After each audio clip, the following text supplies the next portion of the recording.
You're listening to She's the Business podcast.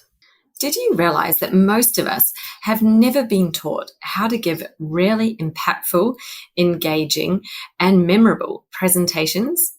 Well, today's guest on the podcast is Hannah Michelotti, a presentation coach and public speaking expert, and she's going to share with us her insights on why this is the one essential skill that can actually help your business or your career to leapfrog forwards in 2022, and also why it's probably the easiest thing that you could work on to help yourself grow this year.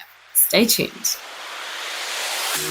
Hi, I'm your host, Jessica Osborne, and in my 23 years of business and marketing, I've built many brands to become multi-billion-dollar companies. And just in the last 10 years, I've built 2 online businesses of my own from my dining room table with 2 little babies running around at my feet. I've made it my mission to inspire you to get out of your own way and become the successful business owner who's living the lifestyle you really desire without all the hustle. This is She's the Business podcast, made by women for women. This is your weekly dose of motivation and inspiration. Most people think that the key to giving a great presentation is having some fancy looking slides and learning how to stand and hold yourself correctly when in front of an audience. However, you're going to learn today that actually it's not about that. It's about something else altogether. So without further ado, let me play this interview for you. Okay, so I'm here today with Hannah Michelotti, who is the CEO and founder of Articulate. Welcome, Hannah. Thank you so much for joining me today. Hi, Jess. Thank you so much for having me on the show, I guess, proverbially speaking. Yes, the podcast. Awesome. Love it. So we're talking today. I'm so excited to get into this topic. It's all about the professional presentation skills that most of us completely ignore and don't pay any attention to in our training or our education, and how much it's costing us in terms of the speed and the level of our success. So please tell us more about this. Do you want to start with a bit about your business and who you serve, and then we'll dive into, what this lack of presentation skills is really costing us? Totally. Yes. I am American. I know that you are not American, so I like to start there. I'm American. I'm from Portland, Oregon in the United States. That's on the West Coast. And I am a public speaking and presentation coach. I work with corporate and creative professionals who want to give authentic, engaging, and impactful presentations so that they can gain visibility at work, market themselves more broadly, and advance in their careers. You said it so well. Most people overlook public speaking and presentation skills, and the clients that I work with are at a point where they can't ignore them anymore because they aren't getting promoted. They aren't able to reach for their dream job. They aren't getting the executives' attention. They aren't even getting a seat at the table with the executives to use their voice and share what they have to say about the work that they do and why it matters and why it's beneficial to get on people's radar, which ultimately is what's going to get you noticed and promoted and paid more. Yes. Just as you're saying that, I've got some horrendous flashbacks of my time in corporate. And I have to say, I am one of the people who could really have done with your help back then, because I was so awkward about speaking in front of my peers and in front of the executive team and the board. And I gave an extremely embarrassing presentation to the board once as head of marketing that I now cringe about when I think about it. But it was, I was just green. As you say, that's not something I'd had any sort of training in, no experience apart from, I'd obviously done presentations before, but presenting at that level, I think, required me to step up. And I knew about it as soon as I was doing it, but it was too late by then. I was already there. And so, oh my goodness, if I could have my time again and go back, I would, of course, do it completely differently. But I am really intrigued to find out about, what you do, how you help these people. So I'm sure most of us, we're starting in a place of absolute fear, paranoia, Anxiety. feel awkward. Yes. Yes. And we want to feel confident. We want to feel proud of ourselves. We want to execute an amazing presentation and have people remember it and remember us. All of these things, right? So what makes a presentation really memorable? What makes it good? Yes, I'm just nodding along excessively as you're saying all of these things. Yes. So kind of a two-part answer. I'll answer what makes it memorable and what makes it good second. First, the number one question I get asked is, how do I feel more confident when I give presentations at work? Confidence and the lack of having it seems to hold a lot of my clients back when we start to work together, because you're right. It is nerve-wracking. It's anxiety-inducing. We have so much fear around it. You've all heard the statistic that most people would rather die than give a speech. So the first part is it's extreme. It's extreme. Oh my goodness. Yes. Jerry Seinfeld jokes that people would rather be in the casket than giving the eulogy. And he's right. I love that picture. So the first thing we have to tackle is breaking down what exactly it is you're afraid of, because that takes the sting out of it when you share it with someone who cares and understands and has empathy, which is me. I'm going to listen to what you have to say and tell you that, yes, it's real. We also have to analyze whether or not that fear is completely realistic, because often in our memories and kind of the narcissistic part of our brains that we all have, we inflate how the experience went. So we think that the people in the room care more about the presentation than they actually probably did, because they care more about themselves. And in sharing that and in recognizing that, we're able to step away from the fear, kind of from a cognitive perspective. And then we have to define what confidence is, because confidence is completely different for each person. Confidence for one person might be that they have heavily researched their subject or their content area, and they feel confident then to present it. Someone else might feel confident if they've worked on their body language and they have done, power posing like Amy Cuddy talks about in her TED Talk. Someone else might feel confident if they've done vocal work, because they've gotten rid of their ums and their uhs, their filler words. It's different for each person. And the next step then is, this is the hardest part for most people, is sharing about yourself in a presentation. That's what's going to make your presentations the most memorable, is sharing about yourself, sharing stories from your life, sharing examples, metaphors, and analogies, because anyone can present numbers and data and figures. We're there to listen to you present because we want your unique perspective, which includes your stories, your thoughts, your examples, and of course, your perspective. So it's teaching clients to put themselves in a presentation, which is often the hardest part, because think about it. If you have a presentation to give that's all about numbers, you can put the numbers on the screen and your audience is going to judge the numbers. If you put a personal story into the presentation, all of a sudden that judgment switches to you and your story. And that's terrifying, but it's also what will make you stand out and be so memorable. I can't tell you how many clients that I've worked with. Well, it's all of them. That when it clicks, that when they share their personal stories in presentations, that's when they're memorable and engaging. And it's like a light bulb bursts in their brain. It's the coolest moment to see. Wow. And so tell me what have you seen the results of them actually applying this strategy? Like, what have they been able to achieve since they've been doing presentations like that?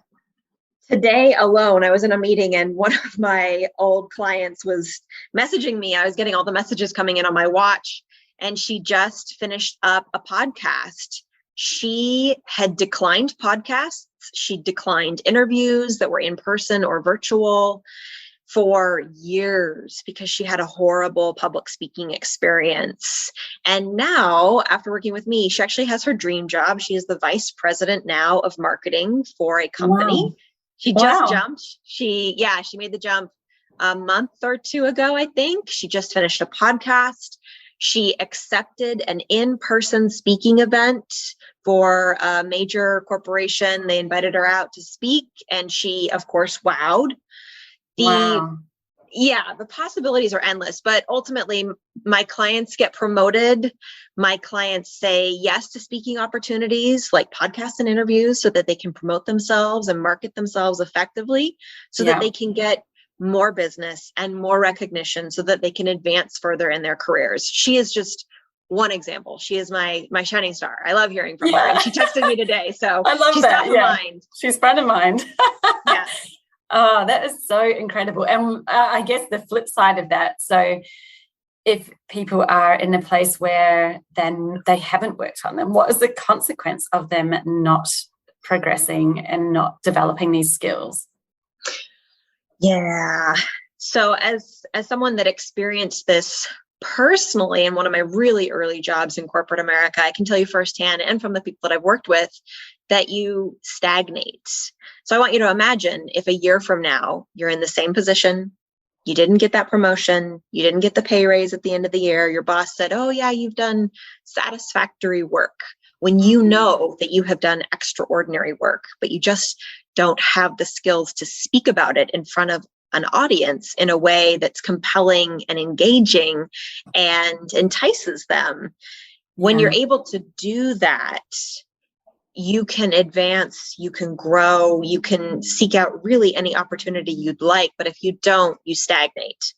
And then what happens is, typically we've all experienced this, but when we're unhappy at work, we take that home, we talk about it with our partners and our family members and our friends, and it colors a lot of other areas in our lives because we aren't able to effectively talk about the work that we do. And then we go on a job hunt, and oh my gosh, who wants to go on a job hunt? No one.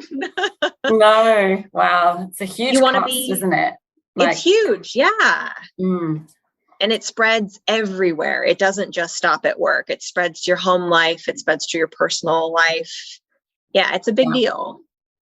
Yeah. And I think when I look back, so many people I've worked with, pretty much every workplace, I think marketers, they say to me, and obviously I was one as well, we're so good at marketing the company, the brand, everything, but we're terrible at marketing ourselves. Like, how do we help people see the value of what it is that we're actually doing for the company? And, it would be so funny because it would come around about like the sales team would say, oh, this is brilliant. We're having sales calls and the people already want to buy from us. So we literally don't even have to do anything. And I'll be like, exactly. That is what I've been doing for you all this time. The marketing is working. But it's like, I couldn't even communicate that or make them even think it. It was like they had to discover it, and it came around about that way. And I was like, I think that's the hardest thing, is actually marketing yourself. And obviously, when you come into your own business, you're the CEO, you're the founder of a business, you are marketing yourself, you're marketing your business. And no matter what business you're in, really, you are the face of it. You are the leader of it. And if you're not able to effectively communicate and market yourself and that value in a way that people engage with, and not just standing up and saying, we do this, blah, blah, blah, blah, blah, like how boring, nobody wants to listen to that. They switch off straight away. This is a real skill that I can see straight away now is very lacking in a lot of us. And imagine if we had that confidence to stand up and talk about our business or ourselves in that way that people can engage with and really connect with, just the difference that it could make and the opportunities that would open up. Incredible. So many opportunities. I actually work with a fair amount of individuals in marketing because it can be kind of less tangible. A sale is a dollar amount. It's a unit. Marketing is all the work behind the scenes so that the sale is easy. Mm-hmm. How do you talk about the omni-channel approach that you have to marketing? How do you talk about impressions in a way that makes sense to the CEO who's like, okay, well, how does that translate to the bottom line? Don't you do marketing, not sales? So it really is tricky for people in marketing. And I totally agree. I worked with so many people who knew how to market the business that they worked for, but they didn't know how to market themselves. And by market themselves, they didn't know how to speak up in a meeting and present what they had to share for their team in a way that grabbed the executive's attention. I knew how to do that. So good. And so how do you do that? Do you have like a special process or a framework? Do people come in with, I don't know, like an idea for a presentation, or are we starting with the human? Like how does it even work? There are two schools of thought, I think. So there's the school of thought, which you're probably familiar with, and most people listening are familiar with, which is where you go to a 1, 2, 3 day workshop. They have a proprietary framework they're going to teach you, and you're going to learn the framework, apply it to your future presentations, and off you go. They're going to be TED Talk famous. They'll get millions of views on YouTube. That's one approach, is here's a proprietary framework. You'll use it. You'll see success. I personally have been to those trainings. I had 2 different corporations that sent me to public speaking trainings. Yeah. My approach is different. I believe that when you start with the person first, and their presentation and their fears and their talents and their confidence, and you build that and then apply the frameworks, you will have more success, because the most compelling people are the ones that share their stories. Well, a story isn't a framework. A story is personal. You have to start with the person first. So what I do with every single client that I work with that goes through my signature program, Present with Confidence, is we inventory your talents. And I call that your talents, your skills, your strengths, your interests, your credibility, your knowledge, and your values. And we do a deep dive on all of these components of who you are, because what we can do is we can then superimpose confidence. We can take a look at, how you came to be confident in cycling or kayaking. And we can apply that to public speaking. You'll probably notice that it took a lot of practice. It took repetition. It took early mornings. It took fueling your body correctly. And we can apply some of those techniques to public speaking. So I approach it from the person first and what makes you fantastic. And then I'll share with you frameworks, which you could probably Google online if you wanted. But that's why it's so important to start with the person first, the individual, and then move into the frameworks and strategies that work, and show people this one might work better for you than this one based on what I know about you and how you work. That's so interesting. And I think, you really touched on something, excuse me, that's that confidence. So no matter where you draw that confidence from, but when you're coming into that situation and you're bringing that level of confidence with you, that in itself, it has a whole element of magic, because stand up there, and if you are comfortable in what it is that you're saying, everything that you're saying is coming through with so much energy, because you're not blocking it. You're not inside your own head thinking, oh my God, how do I look right now? Can anyone hear my voice is shaking? Or maybe I'm doing that weird thing with my mouth, or am I saying, like all of that stuff that's going on, the chitter chatter in your head, which I'm sure would be, really distracting, and it just detracts from your delivery, doesn't it? So when you've got that confidence in what it is that you're doing, you've got the ability to deliver a much better outcome, I think, in the presentation, no matter what your story is or what it is that you're telling. 100%. When we feel confident, our posture changes, our voice changes, our thoughts are more clear, we're more effective with what we're trying to communicate. Confidence is a huge piece. It just happens to be intangible. So we have to make it tangible. What does confidence mean to you specifically? In fact, one of the first things I start off with people is explaining the difference between abstract and concrete language. And we use that to then define confidence. So abstract language is language that has a different meaning for everyone listening. So for example, communication is abstract, and marketing can be abstract. When we get concrete, we get very specific, so that every single listener that hears the words that we use knows exactly what we are talking about and walks away with the same meaning, which is the goal. When we apply Yes. that to confidence and we use concrete words to explain confidence, we can get somewhere. We can move forward. And like I explained earlier, confidence means something different to everyone. But once you define it, you can build on it. When it's in the abstract, we don't really know what to do with it. It's kind of like if you got an IKEA box and no directions. Not that the directions are helpful anyway, Yeah. but if you got no directions and just Yes. a box, you'd figure it out, I guess, but it'd be so much easier if you had clear directions in that blob pointing you at where to go. Yes, it's a great analogy. And you're just speaking my language there about the specificity, because in marketing, it's exactly what I help my clients do. It's like, let's get specific. You might be thinking, when you say small business, you've got one picture in your head about who it is that you help. And then the people reading it, they see small business, they could be thinking something totally different, because that's so broad. Like, what does that even mean? Like, what does it look like? What is this business? Where are they? What are they doing? What type of business? And people don't realize that they're being vague, but to them, they've got that idea in their head of what it means. And I'm like, yes, but when you're saying that to someone else, they've got their own ideas. Even when we break that down further levels, you might even talk about an industry, or, I work with heart-centered businesses. Well, what does that mean? Like, come on, like, let's actually get clear and specific, because as soon as you do, it allows somebody to say, that is me. You work with me. You work, that is the person I need to speak to because you understand me. When you're being vague, and I help professionals, you need to add some context around that. What does that mean in what sort of situation? So someone can recognize it. And it's interesting that you're saying the same thing around identifying what is confident. Yes, because we all have a different viewpoint. We've got a different perspective, don't we?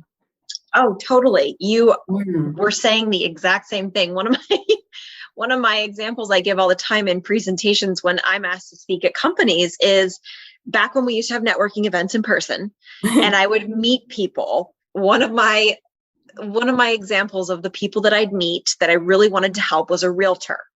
Because here's how it goes. When you shake hands with a realtor and you say, hi, I'm Hannah. I'm a public speaking coach. I give my spiel. What do you do? They say, hi, I'm Jane. I'm a realtor. And they nod their head like, I know what that means. I have no idea what that means. Are you selling houses, buying houses? Who do you work with? What area are you in? Are you even someone I could work with? How long have you been in business? What's your specialty? I'm a realtor does not help me. That is extremely abstract. Private? Right. Like, what kind of properties are you selling? Yeah. Do you work for a corporation? To me. Right. How does this matter to me? Take what I've shared and use that. So yeah, I'm 100% on your page. We have to be specific and concrete. And when it comes to confidence, often one roadblock people face is they say things like, I want people to give me a standing ovation, or I want X, Y, and Z from my audience, which is fine to identify, but we can't control other people. So what I ask them back is, how do you want to present so that you get that result? And then we can get specific about the confidence and what you are going to be doing as a presenter to get those standing ovations, that verbal praise. Because when we focus on the other effects that we have no control over, we fall short of feeling confident when we give presentations. But when we focus on ourselves and what we can do differently to get the results that we'd like to see, we have better success. Yes. Yeah. And who do you need to be the presenter who can stand on stage, give a story and get a standing ovation? Because often it's in that being, isn't it? It's at that top of the be, do, have model, the environment that you're in, and behaviors at the bottom, they're actually driven by who it is that you are as that identity. And the people who get those ovations, they are there in the place. They're being who they need to be. They're having those behaviors and, the values, they're all shining out because of that. I love that question, because we use it so much in business coaching as well.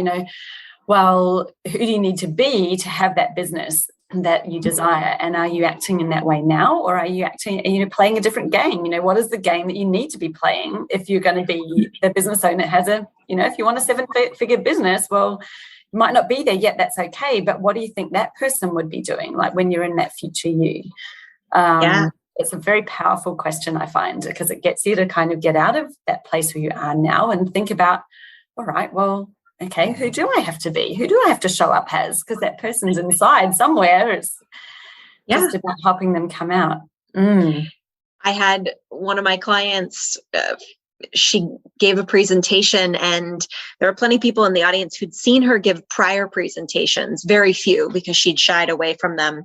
And in this most recent presentation, they said it felt like they were watching a different person on stage, because she had to become someone different. You're still yourself, but if you want to call it a higher level of yourself, but you have to go to a different space in your brain. And I talk about this with clients because our brains are lazy.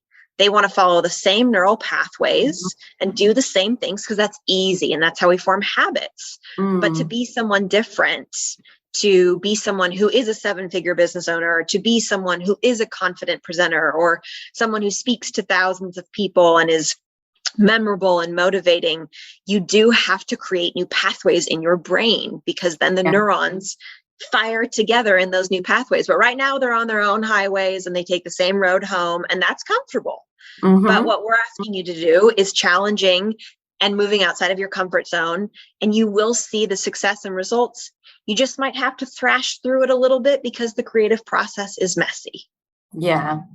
We've got to let go of that, 12-year-old you, the old you who stood up in front of class and was nervous and scared, like I'm talking on a personal level here, gave a terrible speech that I was embarrassed about. And then I held on to this, I think, for years. And it was why I was like, oh no, I'm no good at speaking, no good at public speaking.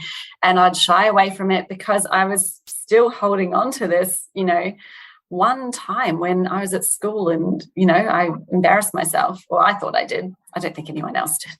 Who cares? Right. But it's like I had to let go of that in order to be able to be confident in speaking now. And that's not who I am now. I'm different. I'm and that's not how it needs to be either. Who am I? Really defining who I am. So I'm not just, like you say, in that old zone, bringing back the old me every time I get up and oh no, now I'm going to be all shaky and I'm going to talk with too fast, and I'm going to think that I'm not saying anything worthwhile because of this one time that's been imprinted in the memory. So it does take work, doesn't it? Yes, it does take work. And nearly every person I work with is pretty identical to you. They have a memory from elementary school or middle school or high school that is distinct when they had to give a presentation or they had to speak in front of the class and they received negative feedback either from their peers or from the teacher, or it was perceived. So when they say, well, I'm not good at public speaking, I ask, can you tell me a little bit more about why you believe that? Or can you give me an example that's rooted you in that belief? I don't ask why, because that can be accusatory. It kind of feels like we're being pointed at, define that, show yourself. I ask, how did that come to be? Or can you tell me a little bit more about why you think that? Because I don't believe that there are bad presenters. I don't think that there are bad presentation topics. I think everyone has their own path to becoming a great, effective presenter. And it's a matter of taking a look at yourself and your skills and what you believe about yourself to be true and changing some of those, because you can be great if you want to be great. Yes. Yeah. Oh, I love that. Such a, I can just really see how this application of the human side is what really creates that success, because we can all go out and find a framework for a presentation, put this information here and this is what you put on slide 5 and insert this here, blah blah blah blah blah. That's great, but you're still you with all of these negative thoughts, beliefs that you're no good at speaking, and you're still getting up and then trying to deliver that with all of this holding you back. So by releasing that and actually becoming the speaker who you need to be, you can get up there and it doesn't even need to be slides, does it? You could apply this in any kind of situation where you need to speak in front of people. Yep, absolutely. Yep. I tell people it's a trickle-down effect, because I get often asked, do you help people with communication skills? And technically, communication is a broad umbrella topic. And so I say, well, I help people with public speaking and presentations, because when you're able to effectively organize your thoughts and give a presentation or speak in public, it trickles down to your oral communication. So, networking or talking at a party with friends or interviewing or giving a eulogy or a toast or an interview or a podcast. It's a trickle-down effect. Communication is really broad. It's an abstract term. Let's break down what exactly you would like to improve on, and then we can focus in on that. I happen to focus in on presentation and public speaking skills, because when you can do those well, it manifests just about everywhere else. Wow. And do you get a lot of pushback from people about sharing personal stories? Because I can just imagine, oh, we don't want to talk about me, or I don't even know what's relevant or how to say that, or they might go, okay, I need to tell a story, and then go off on this enormous long story of all the details. So what kind of pushback do you get from people about sharing their personal stories? Yeah, so I will answer that in two ways. So the first question, and this is for anybody listening, I want you to think about the most memorable presentation you ever have listened to. I'm not going to give any sort of caveat. What's the most memorable presentation you've ever listened to? And I want you to think about what made it memorable. And I am going to guess 95% of you will say, oh, it was a story. Oh, it was an example of this person and what they did. It was a metaphor. It was an analogy. That is what stands out to us in presentations. That's what makes them memorable, is people's lives, and that we connect to other people through their stories and their lives.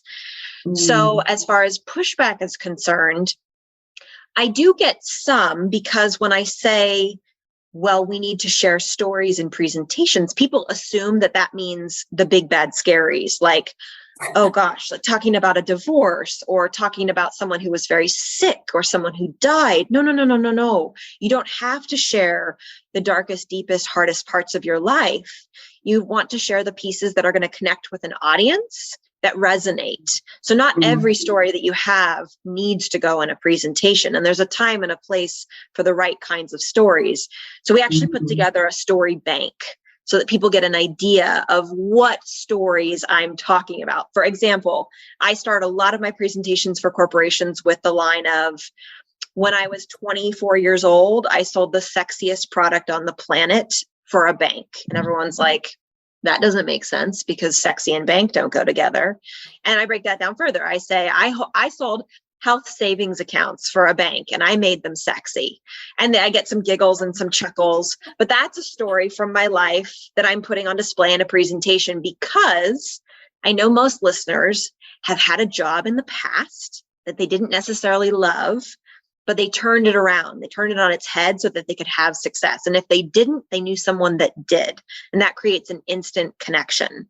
The other way that I kind of circumnavigate any sort of pushback is I explain that stories can be examples. You can talk about how you took a trip to the grocery store and you got a flat tire. That's an example. You can talk about an analogy that comes from a story in your life. It's not necessarily a straight story. So we have to get specific on what a story is, because marketing uses the word storytelling. I use the word storytelling. Again, it's broad. It's broad. It's very broad. Yeah. It means a lot of different things. So we get very specific on what stories mean. And what I mean by stories are true personal life events that have happened to you that are significant, that your audience can connect with. Yeah, absolutely. And I think the relevance of, whether it's an analogy for something that you're talking about, or if there's a relevant lesson that's then relevant to what you're talking about, those are the stories I think that they're so powerful, because it expands the people's like understanding and comprehension of what you're talking about. And I think we do the same thing in, when I'm talking about my business and talking in my posts, I'm often thinking, well, what's a different way I could say this? There's no point me just making a statement, broad brush, like, having a highly well-defined niche is the best way to have a fast-growing business. You might sit there and think, well, I don't think so. I need to have all of the options out there. And, so how can I help them to understand what that is? And I might tell a story of, maybe make an analogy about when you're fishing in the sea, you're throwing in the net, what kind of fish are you really trying to get? You're not trying to pick up all of the fish, including the bottom feeders and the stuff that you don't even want to touch. You don't want to throw it back. No, if you're after a certain type of fish, you're probably better off baiting your hook with the right bait and going and fishing in the spot where you know that they are swimming. And then people are like, oh, yeah, I totally get that. Okay, now that makes sense. So, yeah, I think that it really makes a lot of sense as to why you would do that in a presentation. And gosh, it could really lift one, couldn't it? Because I know that I've sat through many boring presentations, just data and bullet points, and you're like, kill me now, when is this over? Where's the coffee? And that's the last thing that people want to be or sit through. I often say presentations are awful for two reasons. No one wants to give them. No one wants to sit through them. So be the person that people go, yes, Jess is amazing. I want to go listen to her speak. She always has such great analogies. The fishing net, excellent analogy. Like, what kind of fish are you actually trying to catch? The analogy I always share is that I am like a personal trainer for public speaking. I am not actually going to make you fit into your beach Bahamas bikini. You have to do the work to fit into the bikini. You've got to do your own push-ups. Yes, I can do it for you. Yes.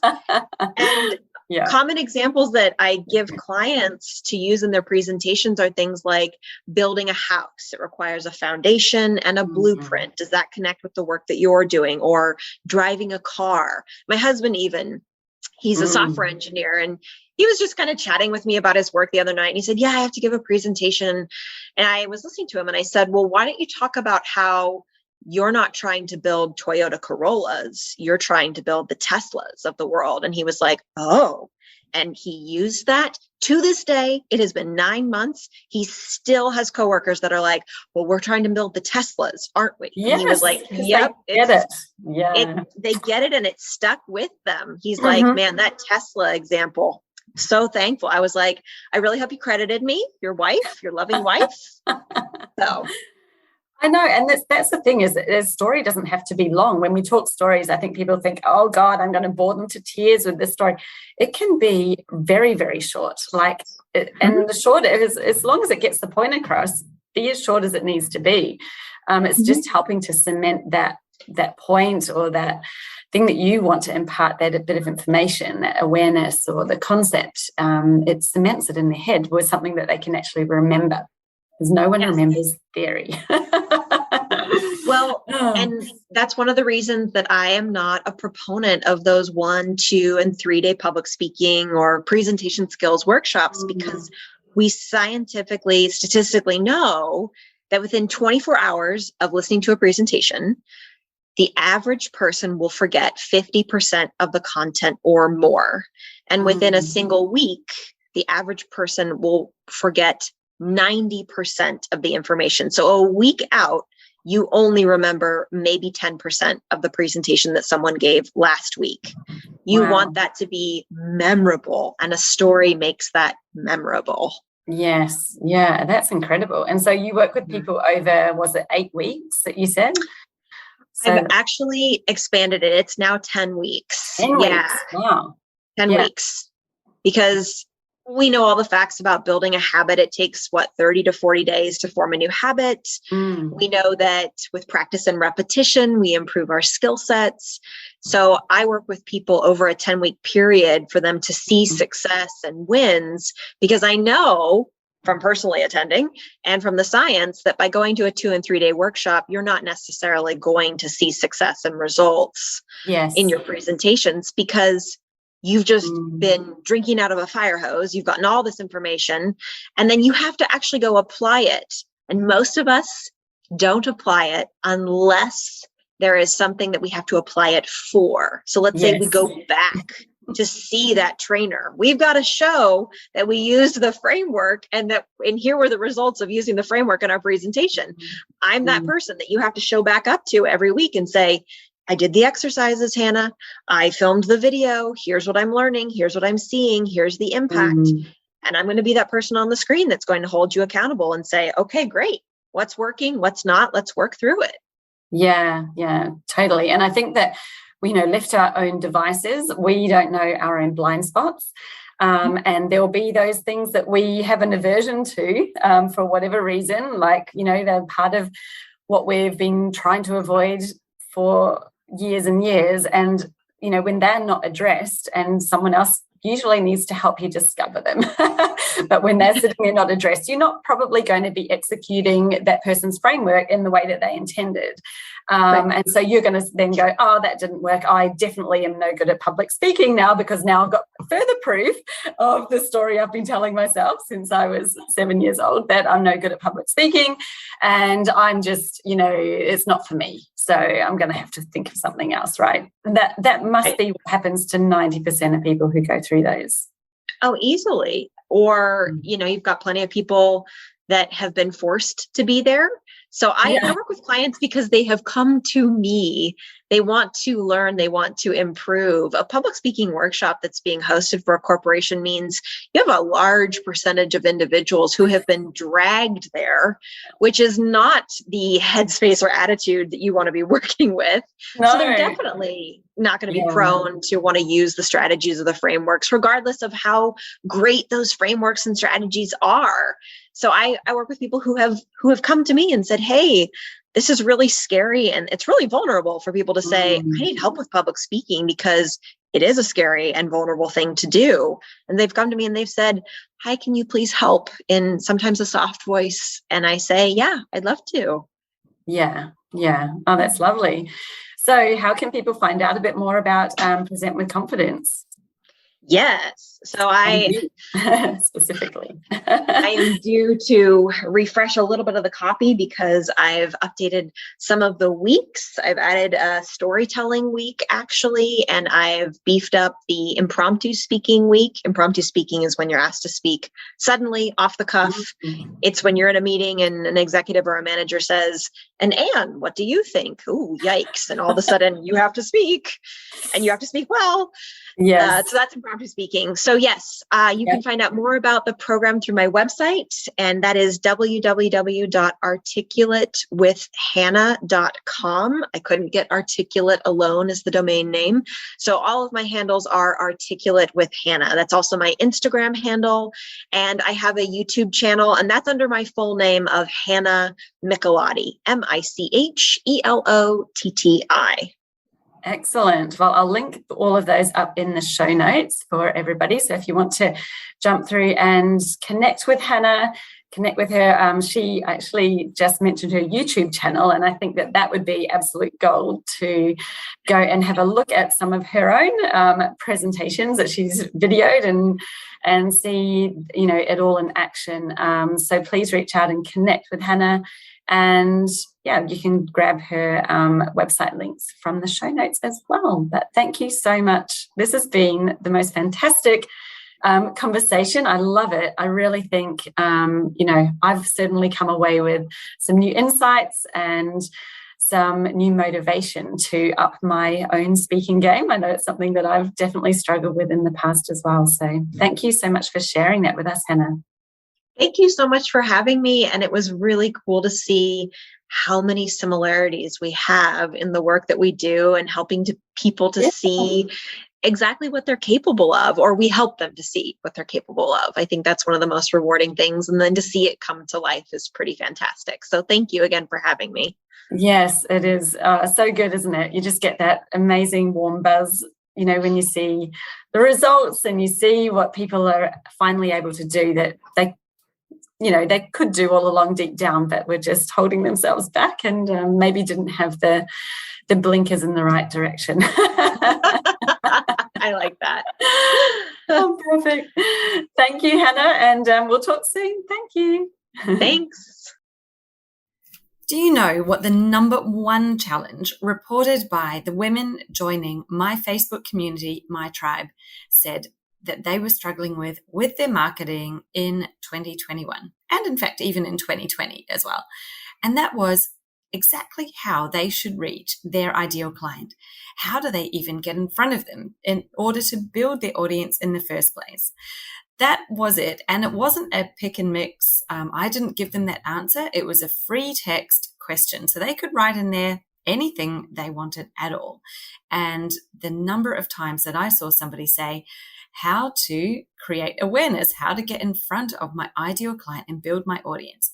So many people just challenged by it. And why is that when there's such an abundance of ways that we can get in front of the ideal client? And I think it's probably that is exactly it. It's so overwhelming, isn't it? What should you do? What should you choose? What are the best ways? Whatever it is that you're doing right now might not be working. And I think it's a great time to sit back, reflect, and figure out what's the right way for you to do it. What are the ways that you're going to reach your prospective clients in 2022?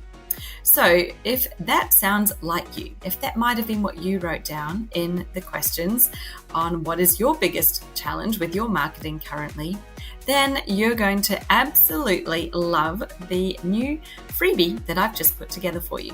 It's called 12 Brilliant Ways to Reach Your Ideal Client.